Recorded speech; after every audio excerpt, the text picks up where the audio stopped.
Hello, heathens, and welcome to Spinning the Wheel podcast with me, your contentious and opinionated host, Megan Angus. We have some stuff to get into this week. Surprise, surprise. So here we go. This is Yule season, waxing moon in Aries, lunar week 46 by some magical cycles.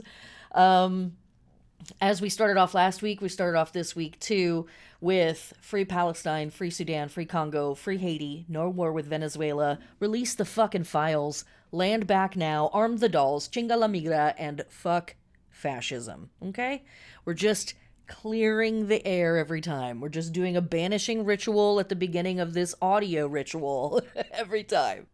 Folks, year ahead readings are just about sold out. So if you were waiting for a sign, this is it. There are year ahead astro readings, year ahead tarot readings. The astro readings are clocking in at about 30 to 35 pages for the report, give or take. It's a little excessive. Surprise, I do too much. What's new? What's new there? No, absolutely nothing. We're going to do a reading online, or we're going to talk online, plus you've got your report, etc., etc. All the information, is on Patreon, and it's on my website. Descriptions of those readings are in the places where you would expect to find them. I'm so good at this whole marketing thing, aren't I? I've really got it dialed in. All right, what else is going on? Books are going to reopen for January bookings for patrons who get free readings every month soon. I thought I had figured that out, but I hadn't. So you'll get that soon. And we've got some classes coming up. So, as I mentioned last week, we have our next Wheel of the Year class for Imbolc. That's going to be January 29th. This will be a free live stream on YouTube, as they have been since spring of 2020, when COVID hit. This is my offering of support to all beings on planet Earth, and they are free thanks to the support of my wild and totally insane, beautiful, wonderful, and quite freaky patrons. So blame them. Speaking of those guys, if you're a patron, we got 2 classes coming up. Yes, we've got classes coming up. Let's go. Okay, January 3rd. Hecate's Supper Club. Hecate's Supper Club is back with a new purpose: to gather on Zoom and do some witchcraft on the full moons. This first club is going to be exploring the basics of energy work. I will have more information about that shortly. And then our other class is going to be January 14th. And this is the New Moon Tarot Circle. Tarot circles are also coming back. Hooray! I had so much fun doing tarot circles. They're not going to be the same. It's going to be different. At the New Moon Tarot Circles, we're going to get together on Zoom, for now, right? We're going to set intentions for the coming lunar cycles, utilizing materials from the Sabbath workbooks. We're going to hang out with some archetypes and hopefully get some guidance and some inspirations. Like I said, set our intentions, all of that good stuff. These classes are going to be available to different levels of folks on Patreon because the notice is so short this time around. All of these classes, the Hecate Supper Club and the New Moon Tarot Circle, are both going to be free to attend for anybody at the $5 and up level. That's the Mercury level. And I'm also going to put up the recordings of those classes, and any materials, if there are any materials for those classes, are also going to be available for everybody at the Mercury level, $5 and up, because it's short notice. In the coming months afterwards, whenever we do these classes again, they're going to be available at the Venus level and higher and the Sun level and higher. The new moon at the Venus level and higher, the full moon, Hecate's Supper Club, where we're actually going to do some magic on the full moons, that's going to be available at the Sun level and higher, and the recordings for all of that stuff available for folks at the Sun level and higher, and that's a whopping $23 a month for all of that goddamn witchcraft. Okay, that is the end of the shill. You can read more about that on Patreon. There's a post up right now that anybody can see. You can follow for free on Patreon if you want to get notices of when that stuff is happening. If I get a lot of feedback, I might sell tickets to individual classes, like the Hecate Supper Club. I don't know. Let me know if that's something that interests you. Leave a comment below, but okay. That's enough of that. All right, let's get into all of this goddamn witchcraft that we got coming up. So let's ground into the various wheels and cycles of energies that we are working through at this time. We are still in the year of the snake. You might say we're at the very tail end of the snake. So resonating in the background, we're still moving through transformation. We're still shedding skins. Introspection and intuition are still here to help us. Working on balance and mindfulness and staying calm in the face of, hectic events or radical schedule changes.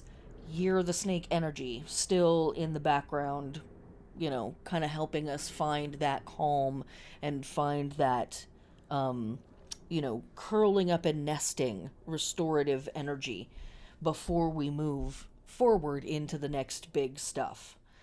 We are also, of course, in the season of winter.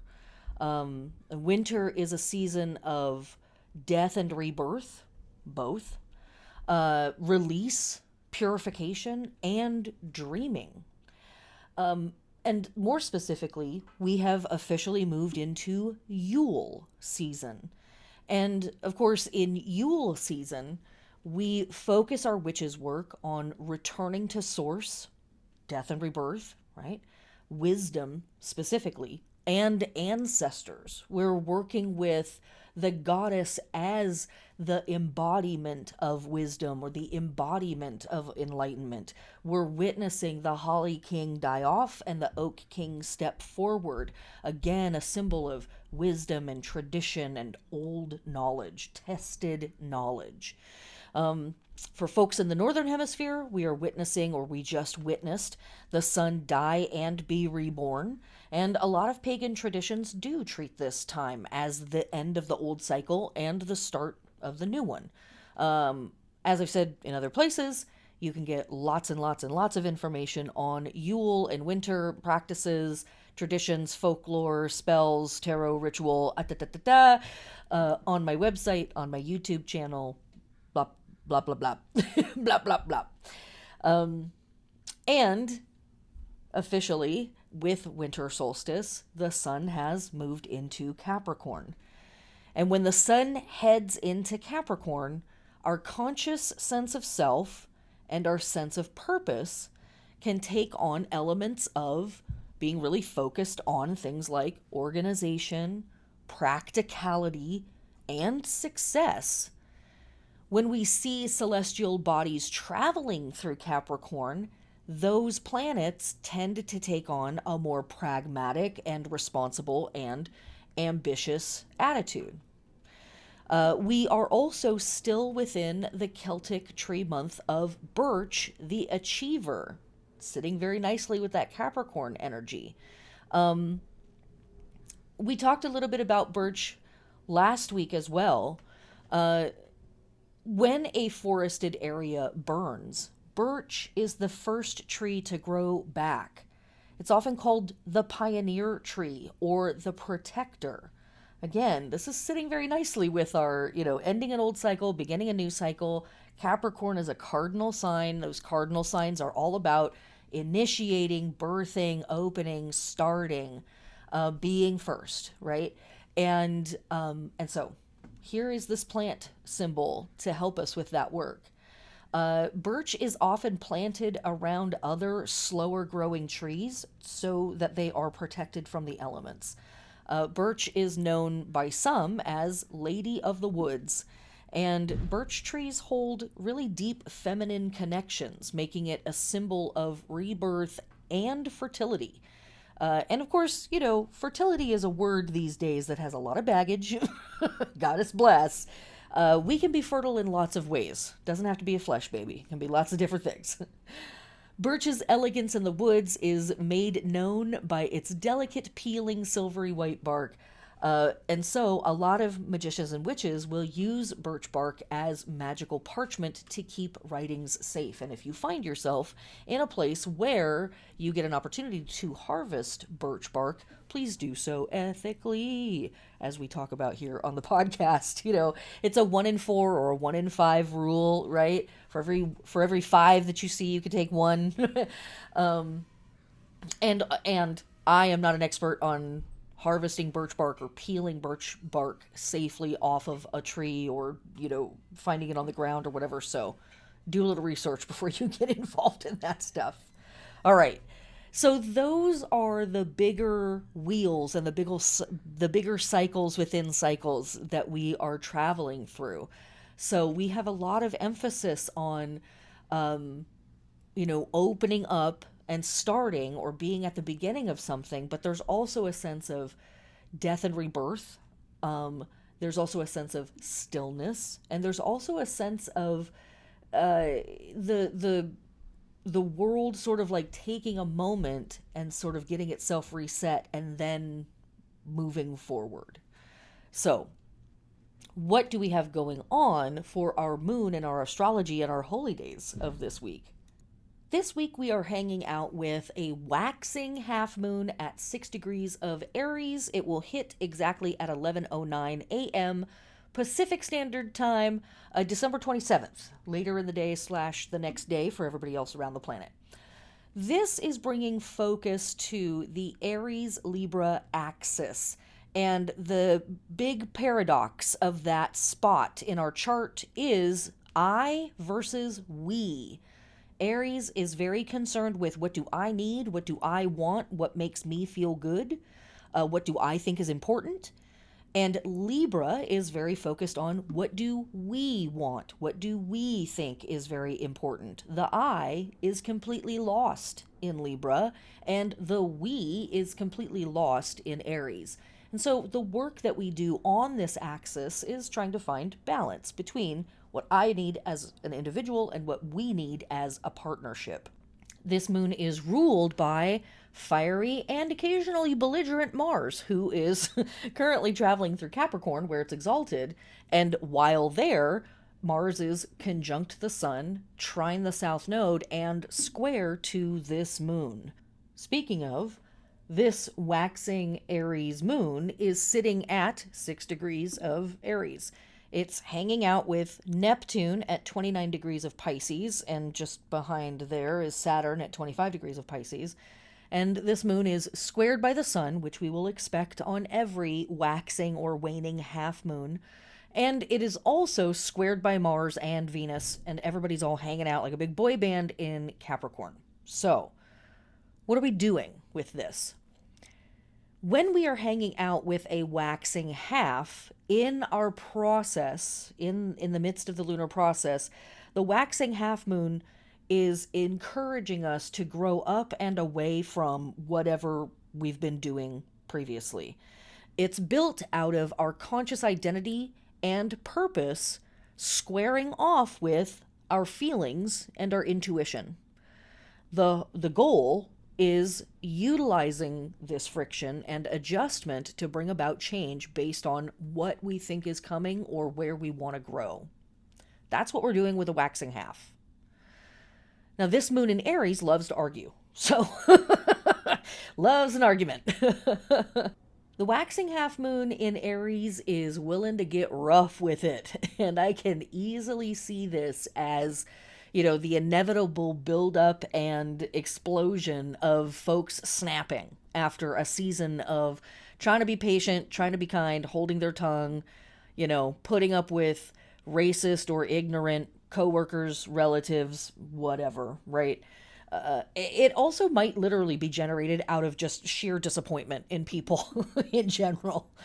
Aries energy, when it's unhealthy, is impatient, self-centered, and more than happy to butt heads when things are out of balance.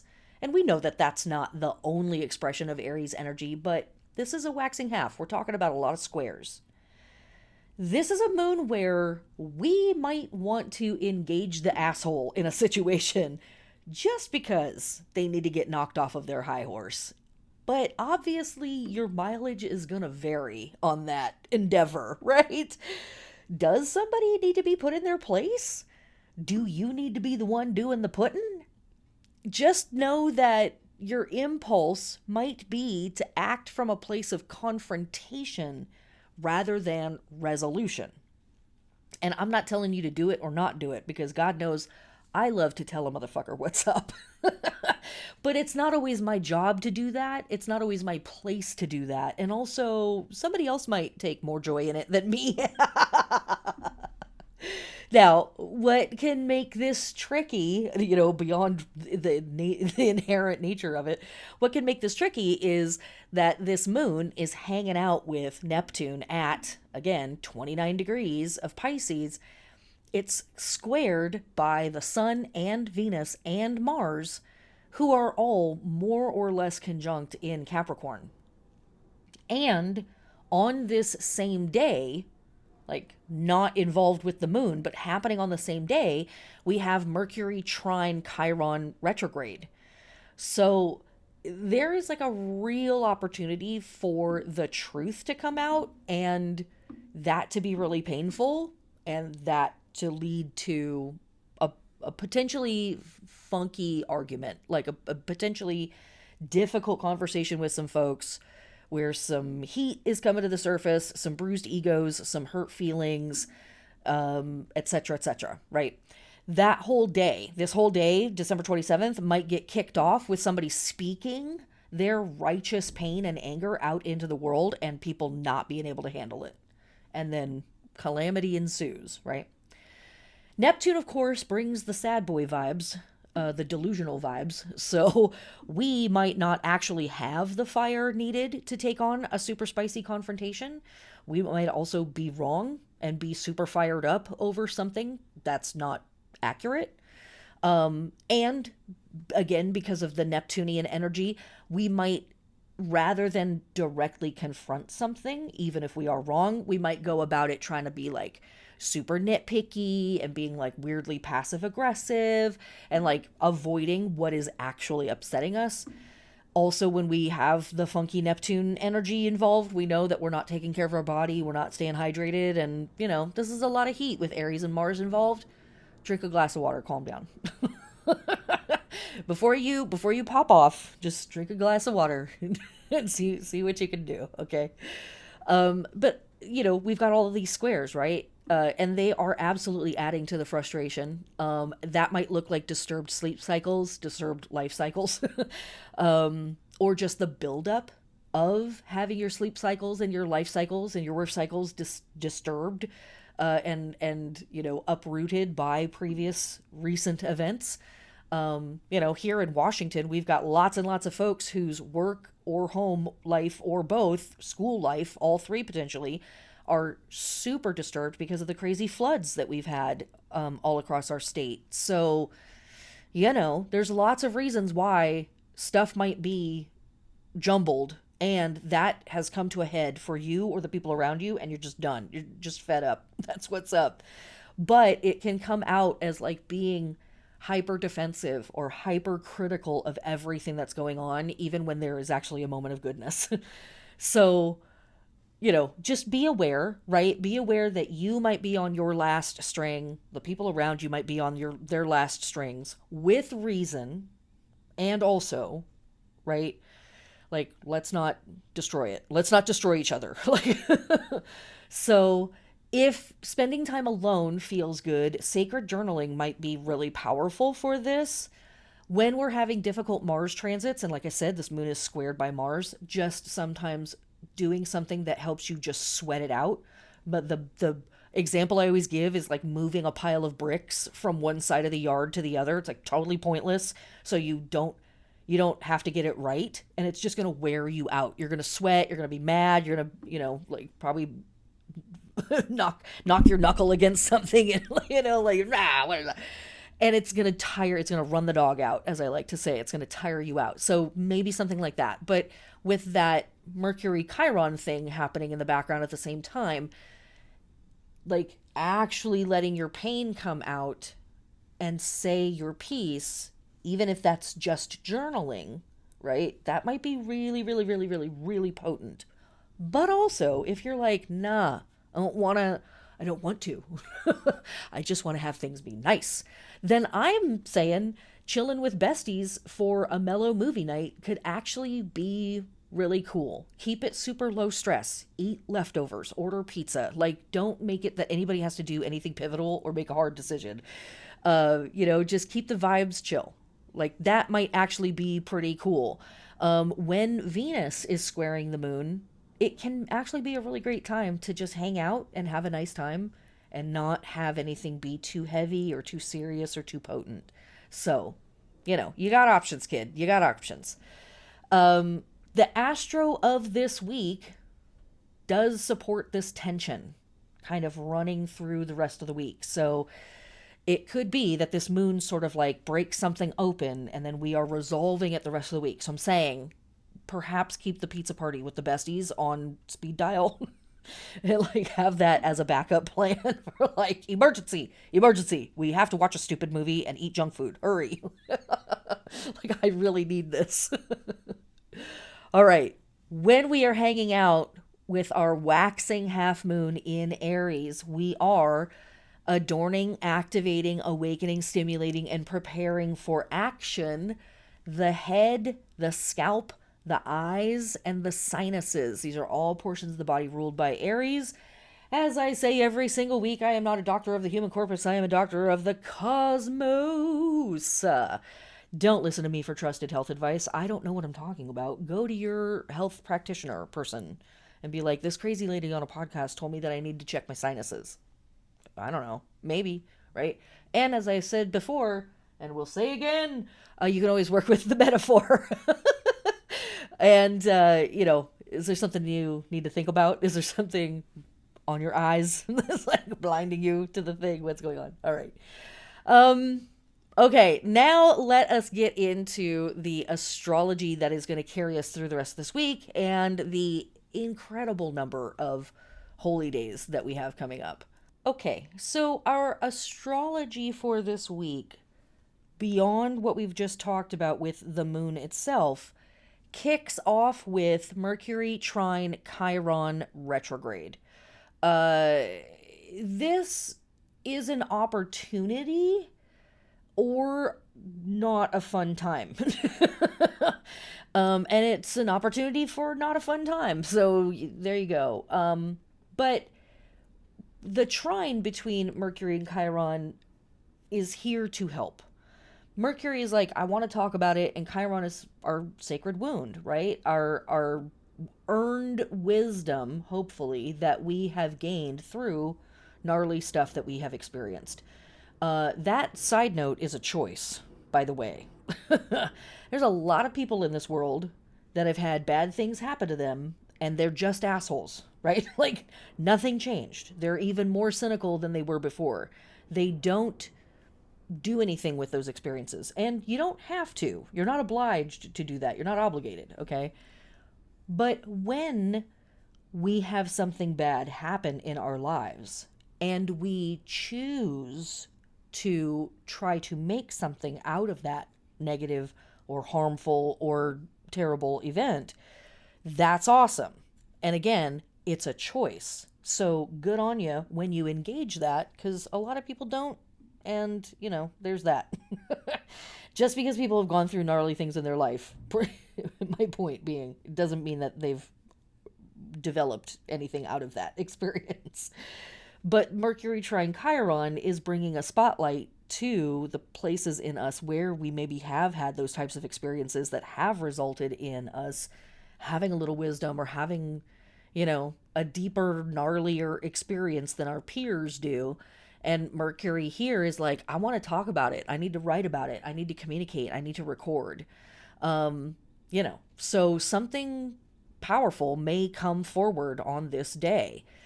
And then through the rest of the week, we have two interesting things happening. We have Mercury squaring Saturn and then squaring Neptune. And then we have also in the sky Mars and then the sun, and then Venus, all sextiling the North Node.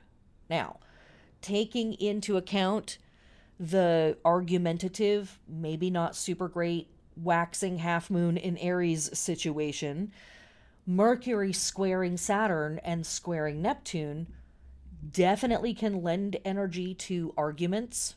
It can lend energy to arguments continuing over the days of the week, but also it's bummer jams. Mercury square to Saturn is really pessimistic.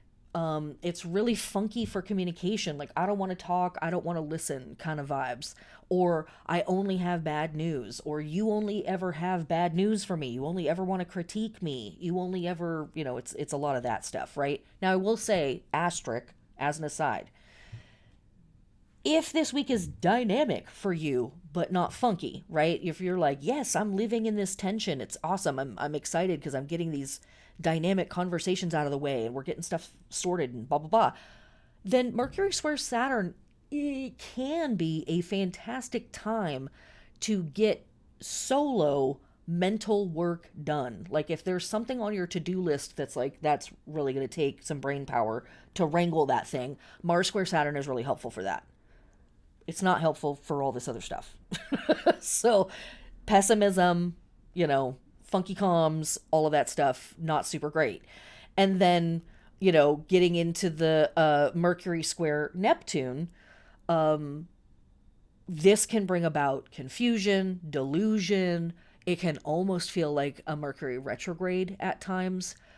But another thing that can come through is secrets or gossip, like making some kind of trouble, or you finding out something through secrets or gossip that really hurts you, and like brings on depression, brings on the bummer vibes, that stuff. Okay.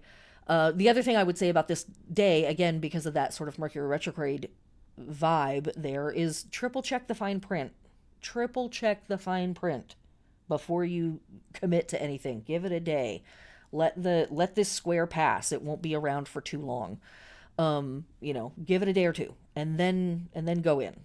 Okay. Now, beyond, like, if we can get past that stuff, then we also have this series of really cool sextiles to the North Node. And every one of them is about calling in our purpose. So, if you feel like you're really awash in the pessimism, right, then that's maybe not a great day to try to do that. But these sextiles happen all week long between the Sun, Mars, Venus, and the North Node. And so, you've got Venus's take on it one day, you got Mars's take on it another day, you got the Sun's take on it a different day. And again, all three of them are focused on calling in purpose in one way or another. The Sun is like, how do I identify with my purpose? Like, what is that? Mars also is asking that same question. How do I identify with this? How does this connect with my ego and like who I think I am in the world and what I'm trying to project? It's also a good day, again, if you're feeling up to the work, to consider your psychological motivations behind why you're doing what you're trying to do and like what you think destiny is calling you towards. When it comes to the day that Venus is sextiling the North Node, it's definitely a lot of vibes of like, how are my values and my destiny in alignment? Am I on that right now or not? So lots of opportunities throughout this week to kind of like check in on that. Last things that are happening in our astrology this week, we're going to get into the actual dates here in just a second. But I wanted to kind of give you this as the preamble. We also have Mercury moving into Capricorn and Chiron stationing direct at 22 degrees Aries.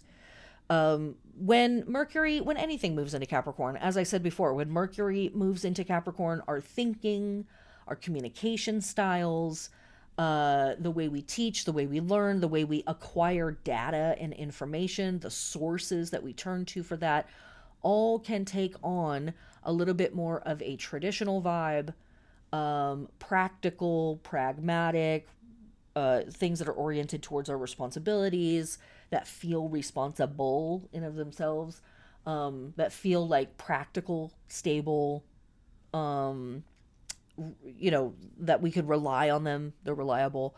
That's all stuff there with Capricorn. But also in that mix, when Mercury steps into Capricorn, it's like, what am I doing?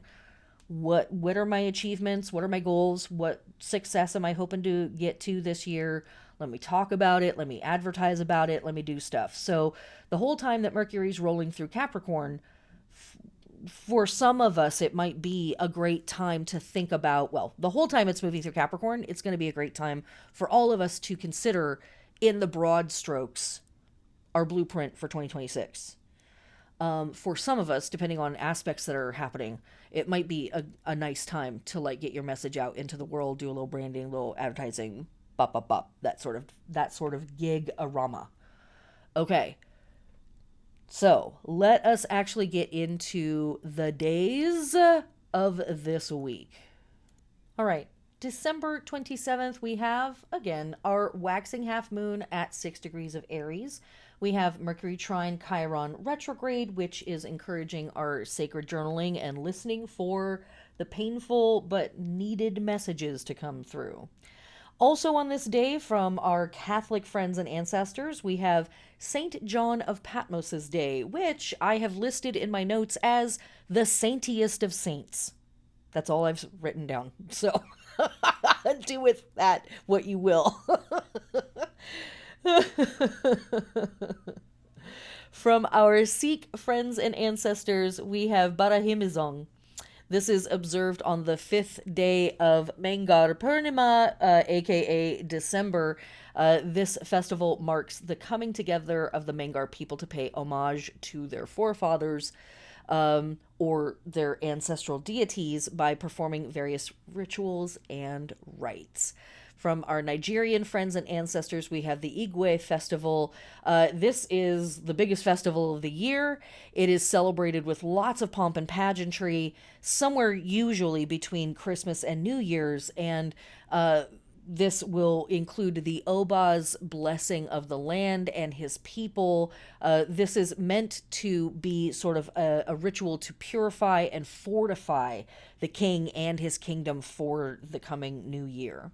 Also on this day, from our Norse friends and ancestors, we have the Feast of Freya with her badass cats pulling the chariot. I mean, come on, that's so rad. Yeah, what else can I say about Freya? So many things, but she's dope. Also on this day, from our Catholic friends and family, Catholic friends and ancestors, we have the Feast of the Holy Family. This feast celebrates the Holy Family, Jesus's earthly family, the divine Son of God. I don't know if you're familiar, but it's kind of a big deal for these guys. His birthday was recently, apparently. That's what they say. Anyways, okay. Moving on to December 28th. We have the heliacal rising of Caus Australis and Caus Borealis. These stars are found in Sagittarius, and they represent, actually we have, I think, Caus Medius or Medio something. They basically represent various stars that are found in the top, the middle, and the bottom of the bow of Sagittarius. These stars are also sometimes grouped into the going and returning ostriches that we've talked about previously. The top of the bow, Caus Borealis, possibly connected to Ishtar. That's found in a variety of sources. As we talked about previously, all of the stars in the bow of Sagittarius are concerned with our moral aims. So that's just humming in the background while we're working on stuff. This day, December 28th, we also step into the runic moon half week of Awaz, and we'll talk about that a little bit more towards the end of the podcast. And also on this day, from our modern pagan friends and ancestors, we have the static date for the Feast of Freya. December 29th, our moon moves into Taurus. We also have Mars sextile the North Node. And so here's the beginning of that all these passages of sextiling the North Node, calling in our purpose, considering our psychological motivations, and checking on how we identify with our goals. Of course, the North Node, is a type of hunger and a type of urge.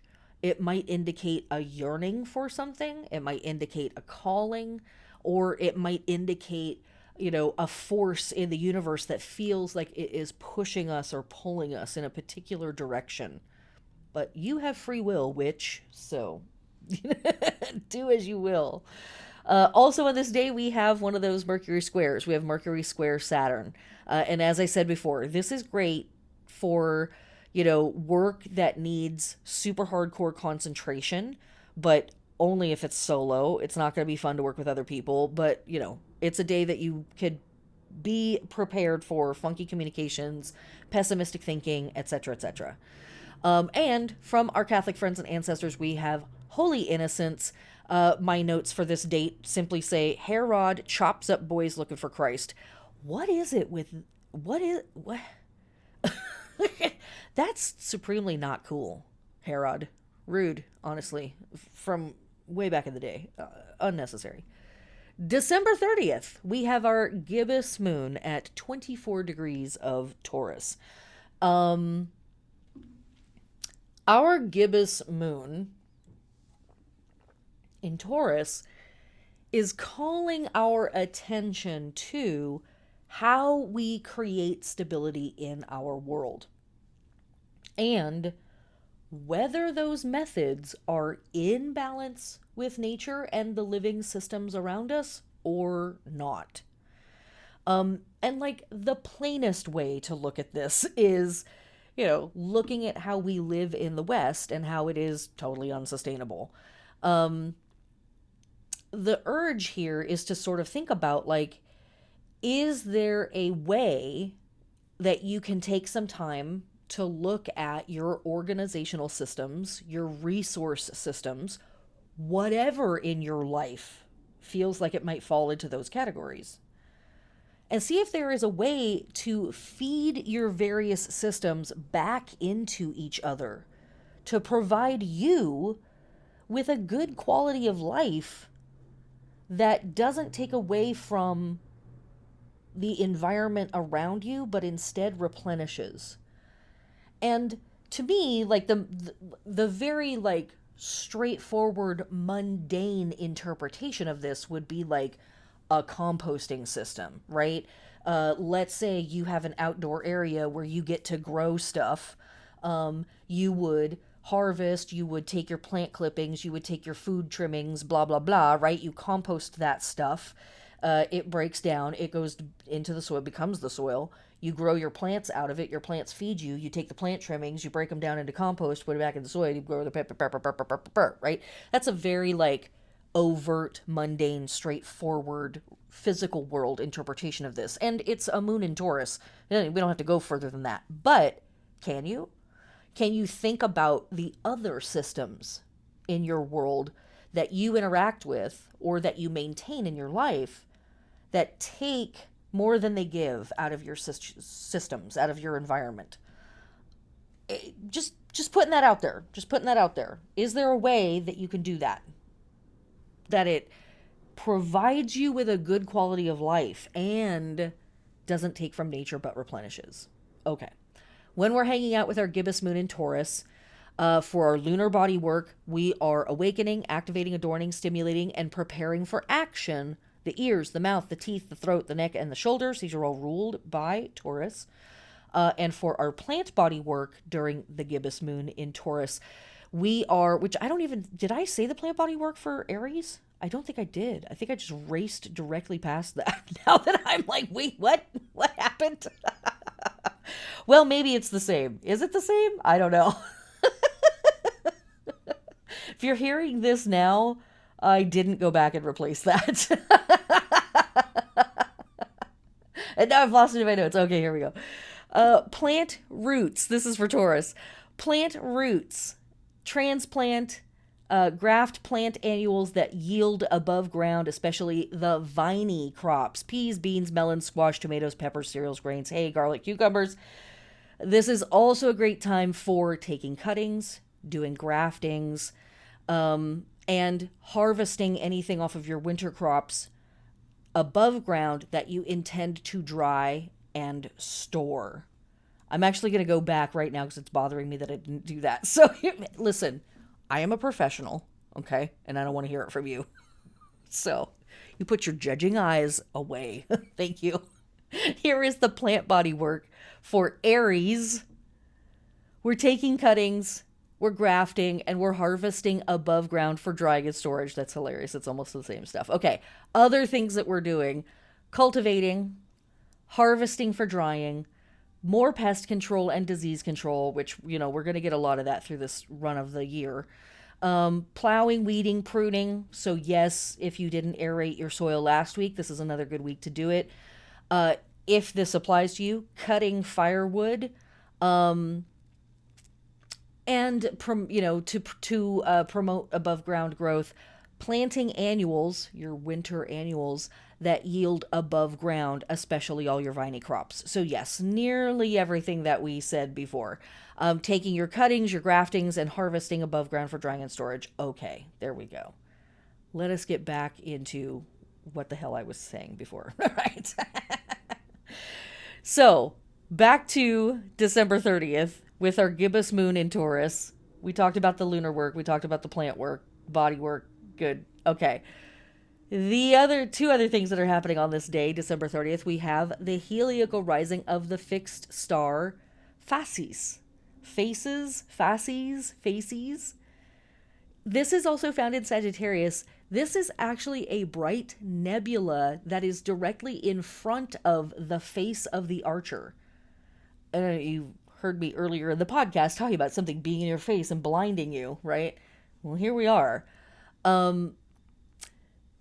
This star nebula moment in this constellation can represent a force so bright that it blinds us, right? Like staring into the sun or staring into the face of God. It can be like staring into a black hole. It can really freak us out. It can be one of those moments that's like, and the archer can pop off in this moment. Given the astrology of this week, we want to be extra careful around this day, I think, for getting triggered and getting surprised, shocked, offended, freaked out, weirded out by something, and we just start popping off. We just start shooting arrows everywhere. We're just like, pew, pew, pew, get away from me, or I'm freaking out. I'm super defensive. I'm hyper freaked. So just be aware. Just know that December 30th might be one of those days. All right. And for our Nepalese friends and ancestors, we have Temu Lusar, which is their New Year's. And that brings us to December 31st, which is New Year's for lots of folks who work with the Gregorian, Julian, whatever this thing is, whatever this current calendar is, they work with that. On December 31st, the moon moves into Gemini, and what we see on this day, running from December 31st through January 4th, for our Zoroastrian friends and ancestors, we have Vohu Mana.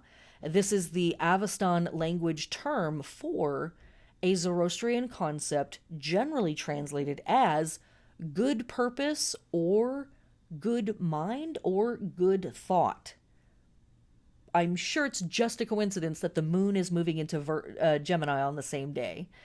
But this is in reference to the good state of mind that enables an individual to accomplish their duties. And I love that this holiday is here in the midst of this week where we are simultaneously having these squares, right? That are like, stay pessimistic and stay delusional about stuff. But then we're also having all of these sextiles that's like, what is my destiny? Am I actually like in alignment with the stuff I say that I'm trying to do and trying to be and trying to, achieve in my life? Like, am I doing that? We have an opportunity to really get in touch with our pain. And we have an opportunity to give our mind like really focused on like, what are my long-term goals? What's my big plan? And so here we have this really cool festival on December 31st. That's like, get your head right. Get your mental squared away. Like, what are you doing, kid? Let's do this.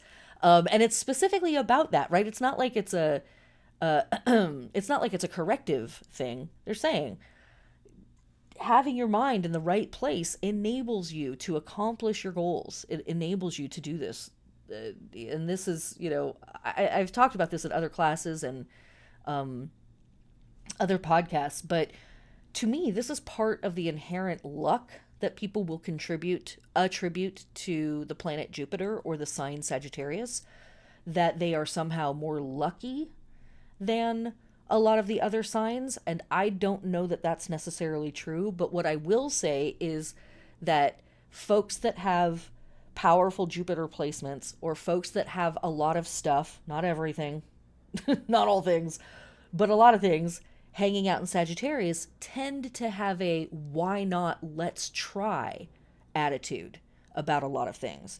They often have a who knows, let's see how it turns out sort of an attitude, because for a lot of those folks, again, people that have a lot of spicy Jupiter placements or Sagittarius placements, it's about learning for them. It's about gaining knowledge and gaining experience. So there is no, technically there's no bad times, right? Technically there's no bad vibes. There's no like disappointments. There's no failed adventures or failed experiments, because everything is going to produce experience and wisdom and knowledge about a thing. It's all going to produce data. And that's always useful. So no matter what, it's going to be helpful to some extent. That, I think, is the nature of this luckiness that comes through with that. It's that ability to keep your mind open and keep your mind dialed into staying positive, staying optimistic, staying open-minded about what things might be and how it could turn out. Yes, that can lead into some foolhardy stuff, but it doesn't have to. Okay, so technically that has nothing to do with Zoroastrianism or this festival at all, but enjoy it. Hey, look, it's a tangent. It's a good old-fashioned tangent. We haven't done one of those in a long time. Oh my God, nature's healing, you guys. All right, what else do we have happening here? Around the planet, lots of different places that go by this calendar that we mess with here in the United States. It is New Year's Eve, January 1st, of course, New Year's Day. Here in the United States, from our African American and Black friends and ancestors, we have Watch Night, which is also called Freedom's Eve. This is a predominantly Christian religious service held on New Year's Eve and associated in many African American churches with a celebration and a remembrance of the Emancipation Proclamation, which was enacted January 1st, 1863, which freed slaves in the Confederate States during the American Civil War. Many mainline Protestant churches in the U.S. sponsor a Watch Night service on New Year's Eve. Just, another stain on our fucking history in our country, and no big deal, but a beautiful festival. Also on this day, from our Yoruba friends and ancestors, we see feasts dedicated to Aroni, Osayin, and Yemoya. And this certainly isn't the biggest festival for Yemoya, but she is absolutely celebrated. These deities are celebrated here at the very end of the old cycle. From our Creole friends and ancestors, we have Réveillon. All apologies if I'm not pronouncing that correctly. Please bring me down there and teach me how to say it. But Réveillon reaches all the way back to early 19th century New Orleans Creole families, where they would go to midnight mass on Christmas Eve night, Christmas morning, whatever. But having fasted for the previous 24 hours, they would be atoned but hangry and return home to a lavish middle of the night feast called Réveillon. So, when you wake up at 3 a.m, and you're, drunk still probably, or blasted on whatever it is the kids are into these days. Ativan? I don't know what you're doing. Ketamine? You guys are into wacky shit these days. No-dos? Did they bring those back yet? Ugh. No, thank you. No-dos? No, thank you. The 3 a.m. feast in the middle of the kitchen, it's a holy act, turns out. From our Gnostic friends and ancestors, we have the Feast of Father Time. Father Time is a personification of time. He is usually depicted as an elderly bearded man, sometimes with wings, dressed in a robe and carrying a scythe and an hourglass or other timekeeping device, which generally represents time's constant one-way movement and entropy. Now, as an image, Father Time's origins are pretty interesting, right? This old dude with a sickle or a scythe, an hourglass, etc. The ancient Greeks began to associate Chronos, that's Chronos, their word for time, with the agricultural god Kronos, Cronos, who had the attribute of a harvester's sickle.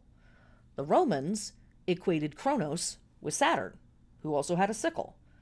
And he was treated like an old man. We lovingly refer to him as Angry Saturn, or Angry Grandpa here on the podcast. He's often also depicted with a crutch. He may even have as an attribute a snake with a tail in its mouth. If anybody's familiar with that Ouroboros symbol. So a figure who represents time, the passage of time and entropy, but that sickle thing, and that sickle imagery with Saturn is something that we talk about in Mabon season, so you're gonna have to wait. we're not gonna talk about it right now. You have to wait, come back around 9 months from now. 9 months. Huh. Trippy. Weird. Probably just a coincidence, I'm sure. But that Ouroboros symbol is also a very cool metaphor for, again, the start and stop and start again of a round cycle, a wheel, right? The Ouroboros is eternal, but it has a head and a tail. So there is, even in that symbol of eternity and infinity, the suggestion of a hinge point or a marker of some kind. Trippy stuff. Okay. Last festival for this day from our Japanese friends and ancestors, we have Omisoka. This is a Japanese traditional celebration on the last day of the year. Traditionally important activities for the concluding year and day were completed in order to start the new year fresh. And some of those activities might include house cleaning or repaying debts, or purification rituals like driving evil spirits out, doing your banishings and your protection spells and things like that. And bathing in the final hours of the day so that the end of the year could be spent relaxing. Obviously friends, family, parties, visiting temples, etc., etc. But I love that tradition, or those traditions of like closing out the energy before you kick off the new thing. Of course, there are also lots and lots of traditions from all over the planet about cooking particular foods on the last day of the year or the first day of the year, and eating those foods on the last day of the year or the first day of the year. Of course, if you're in America, you are probably most familiar with eating black-eyed peas on New Year's Eve. That's such a big deal. But there's a ton of different traditions out there on, eating something right before at midnight or right after, or making it the day before and eating the next day or not. Blah, blah, blah, blah, blah. So look into that stuff. Basically, what you're doing is either closing off the energy in one cycle and blessing and starting new the energy of the next cycle, or sometimes if you're getting the food on one day and eating it the next day, you're making sure to carry over a little bit of the energy from the old cycle into the new one. So different traditions will do it different ways. Like I said, there's a ton of different foods for this. If you look at stuff from all over the planet, get into it. I highly recommend it. All right. That brings us to December 1st. January. January 1st. Oh my God. If we make it here, we've made it through one of the most difficult years on planet Earth, 2025. See ya. Get the fuck out.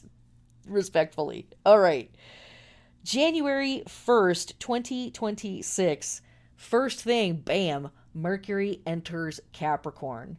Mercury in Capricorn means our thinking, our communication, our data sources, and our knowledge bases have to pass the sniff test when it comes to responsibility, pragmatism, stability, and longevity, as well as reputations and legacies. So, I think this is a great season to start demanding quality control from news sources and really all media.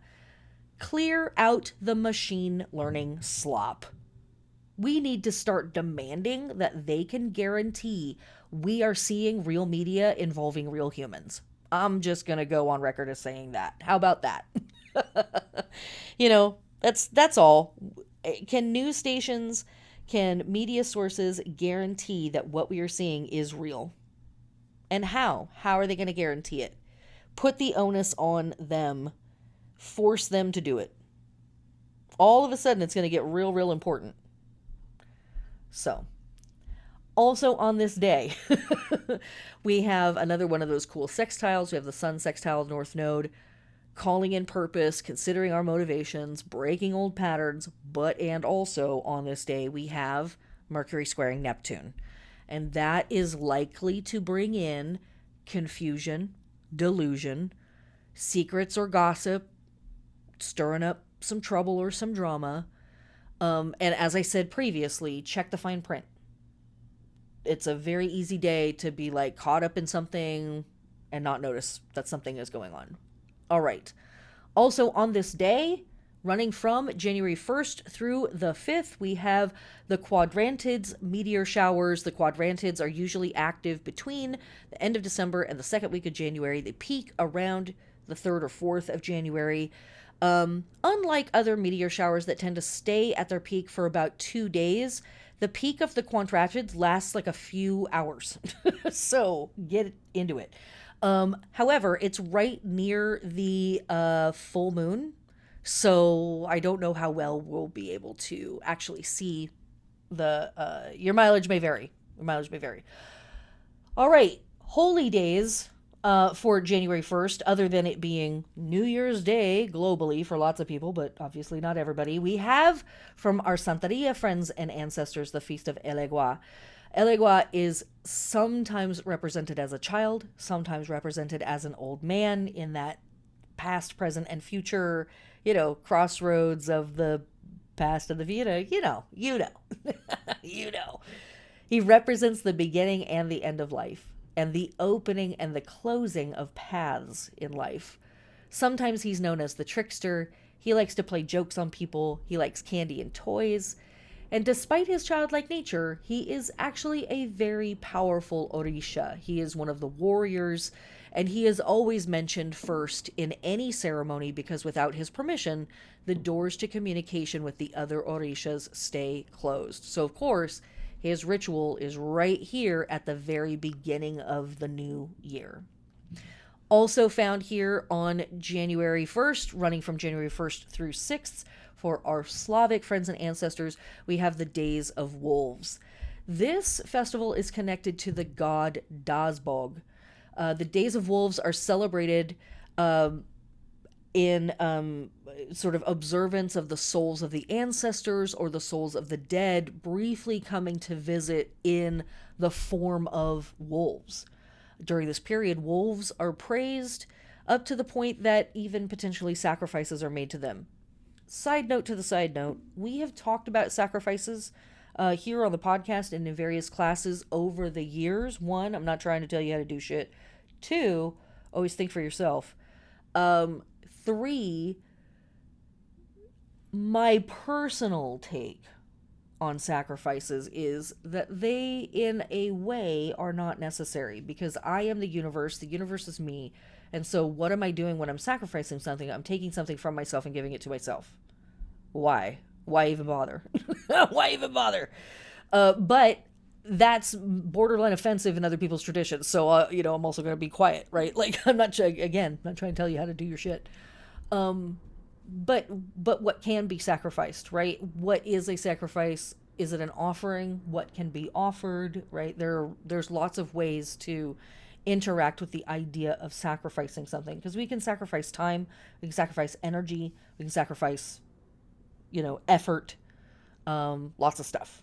So that's what's up. Um, Also on this day, running from January 1st through the 6th, from our Shinto friends and ancestors, we have Oshogatsu, which celebrates the first day of the year. It's really the first week of the year. And Shinto priests get into like purification ceremonies. They pass out cards wishing good luck to folks in the new year. You eat, this is another one of those where you eat a very particular food. You eat toshisoshi soba noodles, visit shrines, drink amazake. Like, it's a whole thing, right?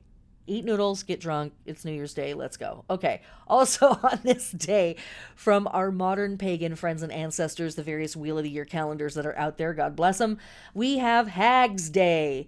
And this is honoring the goddess as she who transforms. Hag's Day is a modern static holiday that hits right here at the beginning of the year, heart of Yule season, right, here in the middle of winter, representing all of the various goddesses that are crones, that are transition goddesses, wisdom goddesses, Kalech, and on and on and on. All of them here. Okay. Also, from our modern pagan calendars, we have a day for Ishtar. Interesting because we do have that fixed star nearby, and so here is a fixed date on a calendar for doing worship at this time of year. From our Catholic friends and ancestors, we have the Solemnity of Mary. And here, this is one of the stations of Mary in the 12 days of Christmas.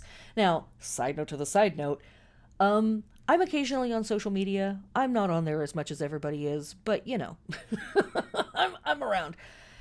And I will tell you, a very interesting phenomenon occurred this year as I was watching, through the various feeds of pagan and witchy social media feeds, right?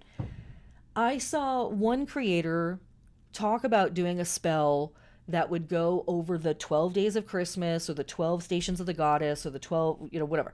But it's the 12 days of Christmas, and you make some wishes on paper. I don't know. You probably have seen it too because it was everywhere. And so the first time that I saw this iteration of this spell of doing something with 12 parts and making 12 wishes and having a piece of paper and all of the stuff, it was a small creator and it was one version of this ritual. And then the next time I saw it, it was a larger creator with a slightly altered version of the ritual. And then 2 days later, an even bigger creator with a slightly altered. And by the end of the week, it was the huge, big accounts that are, witch.com, whatever. And they had this whole thing spelled out. And what was hilarious was none of them were mentioning the actual 12 days of Christmas thing. None of them were talking about 12th night. None of them were talking about Modres Nacht, which is happening during this time, the pagan 12 stations of the goddess that occur now.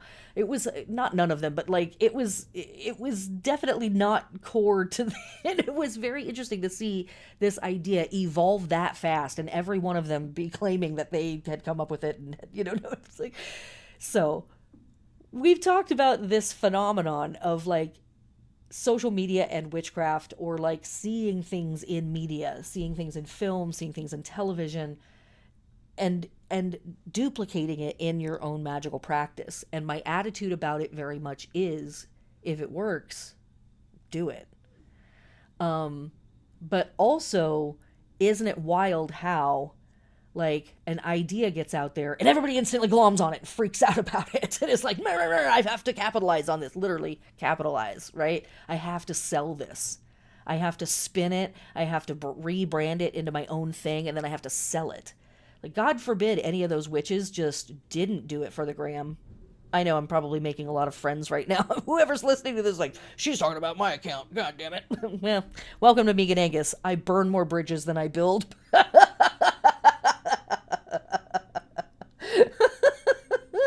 It's Aries. It's waxing half an Aries, bitch. I'm here to argue. What? But I'm saying, it's an interesting phenomenon out there in social media when it comes to witchcraft and stuff. If you saw that spell and it looked intriguing to you, try it. Report back to the group. Tell us what happened. It's probably cool. It probably works. especially with that many people putting energy into it. I mean, yikes. But also, what a trippy phenomenon of watching us, just from an objective standpoint, watching a spell develop in real time. Tell me again that spells are not living entities in and of themselves.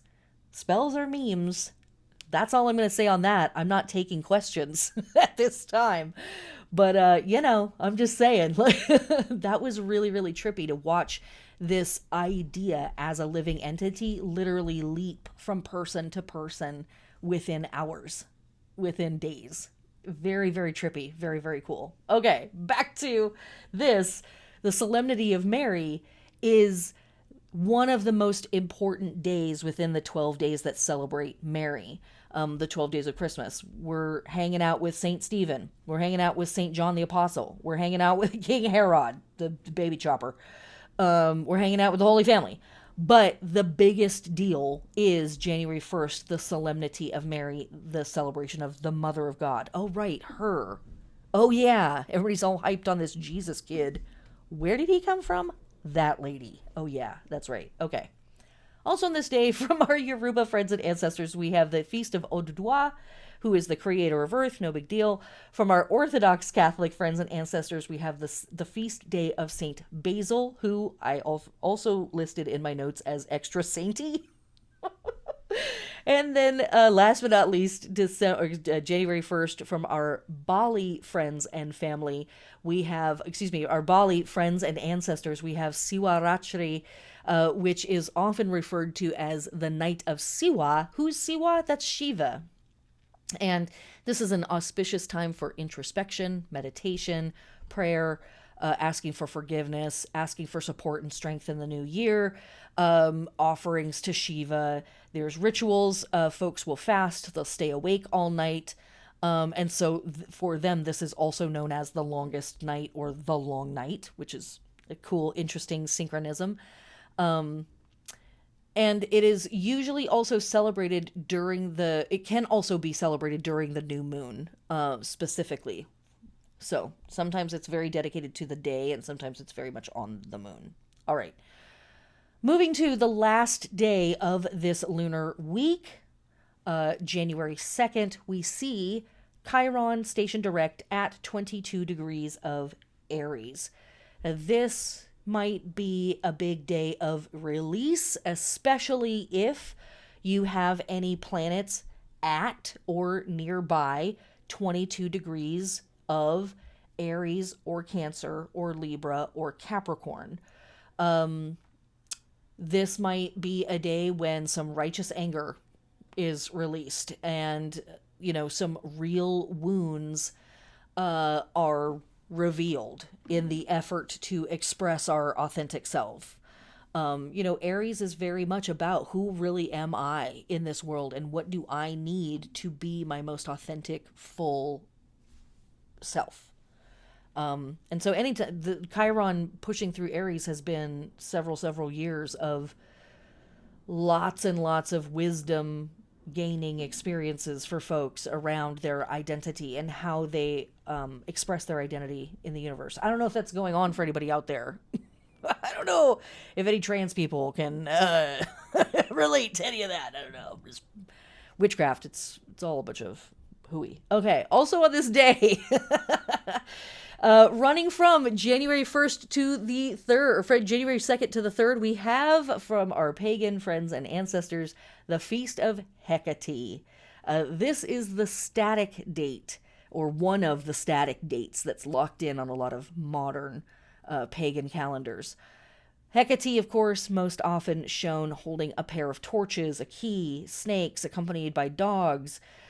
She's often depicted in a triple form. She's associated with crossroads, entranceways, night, light, magic, liminal spaces, witchcraft, of course, and a deep knowledge of herbs and poisonous plants, ghosts, necromancy, and sorcery, which is why we are hosting our very first Hecate Supper Club on January 3rd. It's almost like it was, no, I'm sure it's just a coincidence. And last but not least, on this day, January 2nd, from our Haitian friends and ancestors, we have Heroes Day and Ancestors Day. January 1st, 1804, Haiti became an independent republic following the revolution, which began 13 years previous as a rebellion of enslaved people against slavery and French colonialism. This was the most profitable colony in the world, generating greater revenue than all of the continental North America at the time. And so this 1804 Declaration of Independence abolished this colony of Saint Domingue and reinstated the indigenous Taino name of Haiti. So there, on January 2nd, the ancestors who fought those battles are honored, as is the entirety of the spirit of Haiti. And that brings us to the end of our holy days and our astrology and all of that good stuff for this week. So now, to wrap up, let's get into our witches' tools that are going to help us through this work. So what tools do we have to work with as we wrangle all of this energy that's coming through this week? There was a lot, right? There's a lot of stuff going on. Well, one of the tools that we have is the rune Awaz. The runic half moon week or weeks run from December 28th through January 12th. Awaz is also called Yule, and it connects us to the yew tree. It connects us to the ideas of death, and it connects us to states of being like shamanism. I don't want to say too much about this. I want to just kind of give you that and leave it with you, but I am going to say too much, right? Think about how last week we talked about Sagittarius and we talked about the yew tree being the source of poison or toxin that often was used on arrows, and how toxiusis means archer in Greek, etc., right? So there's a connection here with this rune and its definition somehow stretching between Sagittarius and Capricorn energy, maybe, right? The astrology stuff is a me thing. When I'm connecting astrology to runes, that's mostly a me thing. Not to say that other people don't do it or haven't done it, just that's me kind of riffing. But I'm thinking about the stars of Sagittarius last week that pass us through, the poison that's at the tip of the tail of Scorpio, and death and shamanism, being these places of very liminal transformation, initiation, threshold, changing from this to that, right? Old year across the threshold into the new year. Death across the threshold into life, into rebirth. I don't know. I'm having my own thoughts, and I kind of don't want to say more because I want you to have your own process with that stuff. So Awaz or Io, the yew tree, death, shamanism. Okay. Another thing that we are working with at this time are tarot cards. And we can work with the Devil card and the World card during this week. We also could probably pull up some of the Wands stuff if we wanted to work with the Aries energy specifically. You could pull up the Emperor card to work with Aries energy specifically. But, and we're going to talk about the Devil and the World card next week with our full moon. But they're here for assistance. They're here. They're standing by to take your call. The Devil card is a really important conversation, and I have some writing up on my website about the Devil card. I think you can literally just search the Devil card on my website and it'll pull up some writing. And in the Devil card, we encounter a winged figure. We encounter a character who has wings. Hey, wait, that's almost like Father Time. Wait a minute. That's probably just a coincidence, right? I'm sure it's just a coincidence. Huh. But we encounter a winged figure, and this winged figure is somebody that we see in the Major Arcana 4 different times. It'd be crazy if it was all the same character in different costumes. Surely that's not what's going on. And the Devil is an entity or an archetype of power. And the conversation that's happening in the card is, are you willing to accept the responsibility that comes along with accepting the power. And a lot of times when you say it like that, people go, no, I would rather not have power and blame someone else when things go wrong. Actually, that works out better for me. Thank you for asking.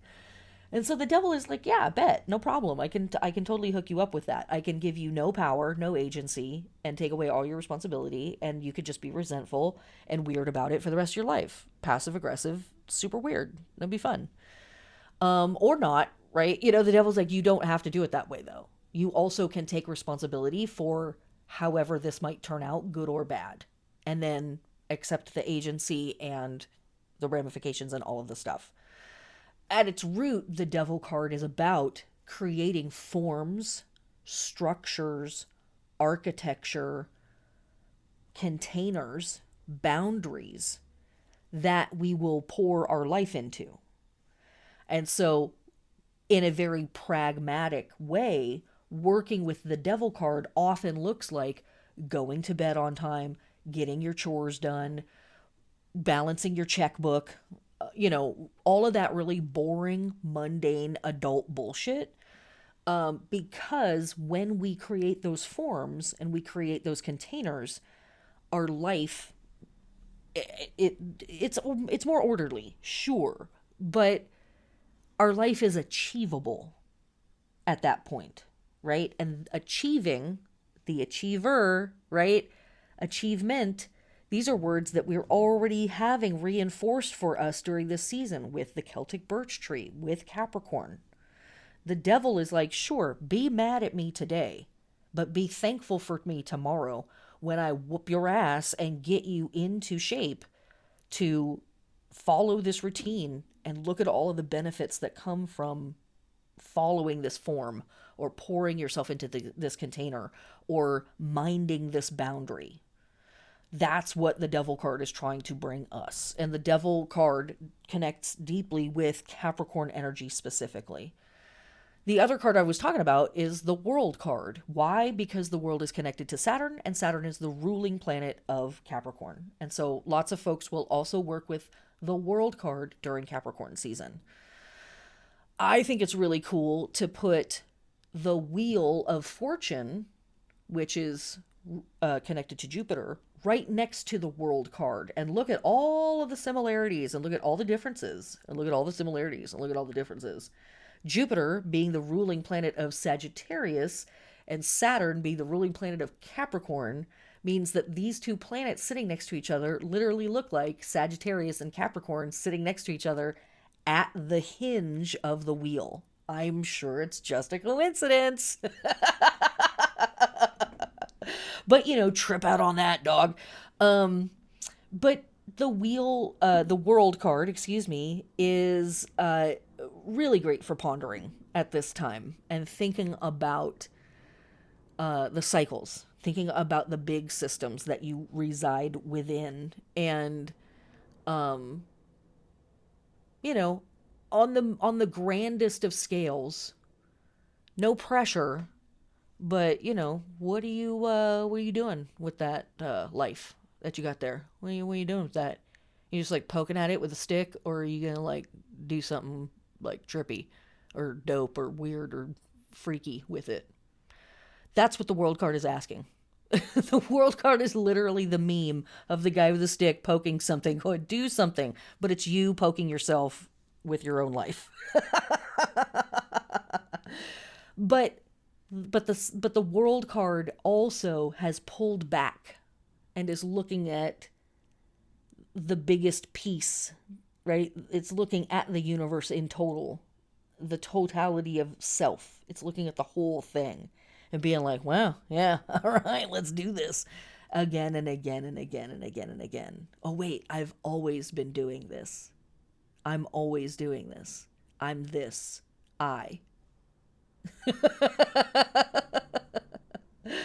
That's what's up. All right. Thanks for sticking with me over the course of this episode and throughout the years. Man, I truly don't know why you're still here. This is just absolute madness. What an honor. What an incredible thing to be able to yap my foolishness into the world, and people are here for it. It is an honor that I do not take lightly, and it is a responsibility that I do not take lightly. And I think that that's obvious. I hope it is. Well, whatever. I don't care if it is or isn't. But um, that you trust me, that you listen, that you ponder the orb with me, that you consider these ideas and how they might reflect things that you're experiencing in your own life really is very, very special. And so, just in of that, I want to say thank you so much for listening and watching and reading over the many years that I have been doing this, whatever this is, and the many to come, because I'm not going anywhere. You're not getting rid of me that easy. So thank you for just hanging out. Thank you for being here for that. And thank you for all of the ways that you have supported this work over the many years, whether that was, through literal financial support, buying my readings, subbing to my Patreon, sending me a tip every now and then. Absolutely incredible. Absolutely incredible. But every time that somebody has shared something on social media, or every time somebody has played the podcast at work and all of their coworkers are listening, and or they've played a podcast on a car ride with a loved one or whatever, like every time it blows my mind that I am invited into your intimate spaces, and that you trust me with your people, that my message is something that feels right and good to share with others. It's really an honor. So I don't take it lightly. I don't take it lightly that I have this microphone, and I'm going to use it. Okay, before I forget, we've got classes coming up January 3rd, January 14th, January 29th. All the information is on Patreon for free right now. It's a post that's free. Anybody can see it. I will put dates up on my website as well. Stuff will get sent out in the newsletter as well. Stuff is happening. You might want to join Patreon. I'm just saying. You might want to... Just saying. Okay. And year ahead readings are just about sold out. You can find what's left on my website. Regular books will reopen in a minute. Soonish, but not soonish. So if you need a reading, what up. All right. All right, that's it. Love you. Blessed be.